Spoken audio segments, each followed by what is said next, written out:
साल 2015 आईआईटी मद्रास के हॉस्टल के एक छोटे से कमरे में एक लड़का जो रात रात भर कोडिंग करता था और जिस गूगल का यूज करता था नॉर्मल लोगों की तरह। उस वक्त किसी ने सोचा भी नहीं होगा कि आज वही लड़का गूगल जैसे बड़े जायंट से कम्पीट करे। वो लड़का है one and only Arvind Srinivas. With Perplexity CEO Arvind Srinivas. Arvind Srinivas, जिसने 2022 में अपना स्टार्टअप परप्लेक्सिटी स्टार्ट किया, जो आज गूगल जैसी कंपनी के लिए थ्रेट बनी हुई है और जिसकी वैल्यूएशन आज $20 बिलियन तक रीच कर चुकी है।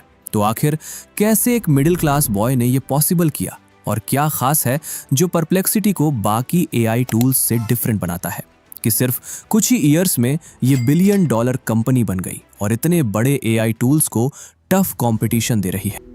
अरविंद श्रीनिवास, जो चेन्नई के एक सिंपल मिडिल क्लास फैमिली से बिलोंग करते हैं, जो अपना स्कूल खत्म करने के बाद आईआईटी मद्रास गए, जहां उन्हें इलेक्ट्रिकल इंजीनियरिंग अलॉट हुई। जहां एक तरफ अरविंद के दोस्त अपनी कॉलेज और सोशल लाइफ एंजॉय कर रहे थे, वहीं दूसरी तरफ अरविंद एक मशीन्स को इंटेलिजेंटली थिंक करवाना सीख रहे थे। उस वक्त जब उन्हें मशीन लर्निंग का मतलब भी नहीं पता था, फिर भी कॉलेज में एक मशीन लर्निंग कंपटीशन में पार्टिसिपेट किया और ऑलमोस्ट बिना प्रिपरेशन के उस कंपटीशन को विन कर लिया। यही वो टर्निंग पॉइंट था जिसने उनकी डायरेक्शन डिफाइन कर दी, जिसके बाद 2017 में हायर स्टडीज के लिए अरविंद यूसी बर्कले गए, जहां उन्होंने कंप्यूटर साइंस में पीएचडी की। इसी दौरान 2018 और 2019 में ओपन एआई, गूगल ब्रेन और डीप माइंड में इंटर्नशिप की।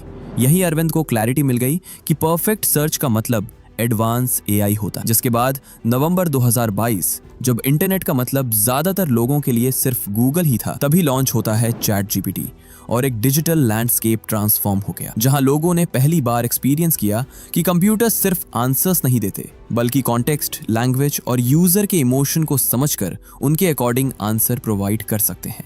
बट प्रॉब्लम ये थी कि चैट जीपीटी की भी कुछ लिमिटेशंस थी, जैसे रियल टाइम इंफॉर्मेशन अनअवेलेबल होना और वेरीफाइड सोर्सेज विजिबल नहीं होते थे, जिस वजह से यूजर्स फुल्ली ट्रस्ट नहीं कर पाते थे। सो जहां एक साइड गूगल था जो सर्च करने पर मल्टीपल लिंक्स प्रोवाइड करता, वहीं दूसरी साइड चैट जीपीटी जो यूजर से ह्यूमन टोन में आंसर तो देता बट कोई लिंक्स या सोर्सेज शो नहीं करता। एग्जैक्टली यहीं पर एक मैसिव गैप एग्जिस्ट करता था और इसी गैप को फिल करने के लिए अरविंद श्रीनिवास ने इनिशिएटिव लिया और यहीं से इवॉल्व हुआ परप्लेक्सिटी का कॉन्सेप्ट।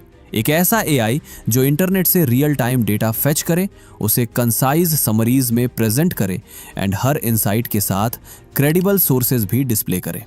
बट यहीं पर अरविंद के लिए सबसे बड़ा चैलेंज क्रिएट होता है, जो था कैपिटल का, क्योंकि कटिंग एज एआई मॉडल बनाना $multi billion इन्वेस्टमेंट मांगता है, जो अरविंद के लिए पॉसिबल नहीं था। तब अरविंद ने एक स्ट्रेटेजिक थिंकिंग अप्लाई की। बाकी एआई टूल्स की तरह खुद का मॉडल बनाने के बजाय उन्होंने दुनिया के बेस्ट मॉडल्स जो ऑलरेडी एग्जिस्ट करते थे, उन्हें अपने एआई में इंटीग्रेट कर दिया, जिसकी वजह से परप्लेक्सिटी एक एआई एग्रीगेटर प्लेटफॉर्म बन गया, जो जीपीटी, जेमिनी और लामा जैसे मॉडल को एपीआईएस के थ्रू इंटीग्रेट करता है और यूजर्स को clear, verified, single answer output deliver करता है।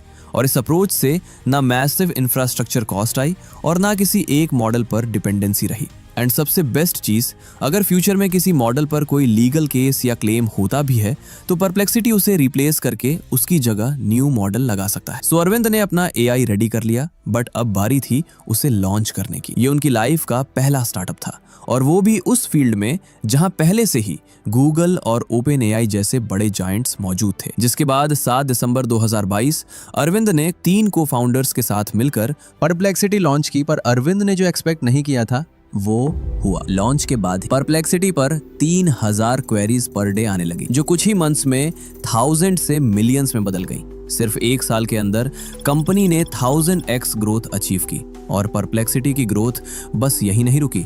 इस रैपिड ग्रोथ और सक्सेस को देखते हुए world biggest chip maker company Nvidia and Amazon founder Jeff Bezos और सॉफ्टबैंक जैसे टॉप टियर इन्वेस्टर्स भी जुड़ गए, जिसके बाद 2025 तक परप्लेक्सिटी की वैल्यूएशन $20 बिलियन तक पहुंच गई और आज परप्लेक्सिटी पर 30 मिलियन से ज्यादा सर्चेस डेली होते हैं, जो इसे दुनिया के फास्टेस्ट ग्रोइंग एआई स्टार्टअप्स में से एक बनाता है। एंड अब क्वेश्चन ये है कि गूगल या ओपन एआई जो इतने बड़े जायंट्स हैं, वे खुद ऐसा प्रोडक्ट डायरेक्टली क्यों नहीं बनाते? सो इसका आंसर उनके बिजनेस मॉडल में छुपा है। गूगल, जिसका प्राइमरी रेवेन्यू एड्स से आता है, अगर वो परप्लेक्सिटी स्टाइल आंसर इंजन बना देता तो यूजर्स लिंक्स पर क्लिक ही नहीं करेंगे, जिससे एड इंप्रेशंस गिर जाएंगे। और दूसरी तरफ ओपन एआई और माइक्रोसॉफ्ट अपनी LLM APIs सेल करके बिलियंस जनरेट करते हैं, और अगर वे एक न्यूट्रल AI इंटरफेस लॉन्च करते तो वे अपने ही कस्टमर्स के साथ कंपीट करते दिखेंगे। आज अरविंद श्रीनिवास का विजन बिल्कुल क्लियर है, फ्यूचर सर्च का नहीं